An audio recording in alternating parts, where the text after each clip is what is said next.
এই ভিডিওটি কিন্তু আমি করছি শুধু যারা এসসি ক্যান্ডিডেট আছে শুধু তাদের জন্য।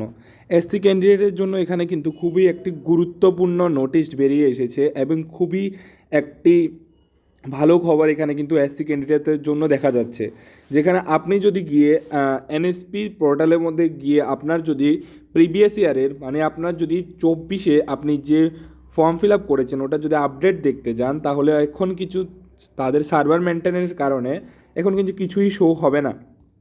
ঠিক আছে, আপনি যদি এখানে প্রিভিয়াস ইয়ার অ্যাপ্লিকেশন স্ট্যাটাসের মধ্যে ক্লিক করেন তাহলে সার্ভার মেনটেন্যান্সের জন্য এখানে আনঅ্যাভেলেবেল দেখাবে।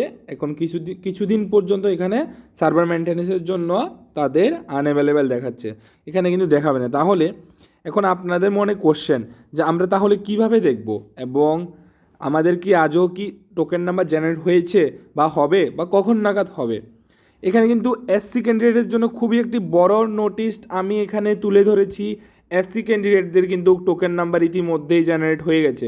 আপনি এখানে দেখতে পাবেন যে এসসি ক্যান্ডিডেট যারা আছে তাদের কিন্তু টোকেন নাম্বার জেনারেট হওয়া শুরু হয়ে গেছে এবং আমি নিজে আমার মোবাইল দিয়ে 4-5 দিন আগে আমি 5 থেকে 10 জনের আমি মেরিট লিস্ট টোকেন নাম্বার আমি এই মোবাইলে চেক করেছি এবং 5 থেকে 10 জনেরই টোকেন নাম্বার কিন্তু এখানে জেনারেট হয়েছে এবং সবার ক্ষেত্রেই কিন্তু আশা করি এই টোকেন নাম্বার জেনারেট হয়ে যাওয়ার কথা।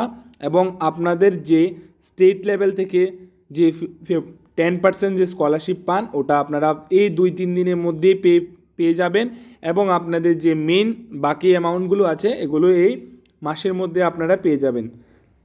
যাই হোক, আশা করি এই ছোটো একটু ইনফরমেশন ছোটোটা আপনাদের খুব কার্যকরী হয়েছে। যদি আশা করি যদি আপনাদের ভালো লেগে থাকে তাহলে তাড়াতাড়ি করে আমার চ্যানেলটিকে সাবস্ক্রাইব করে দেবেন।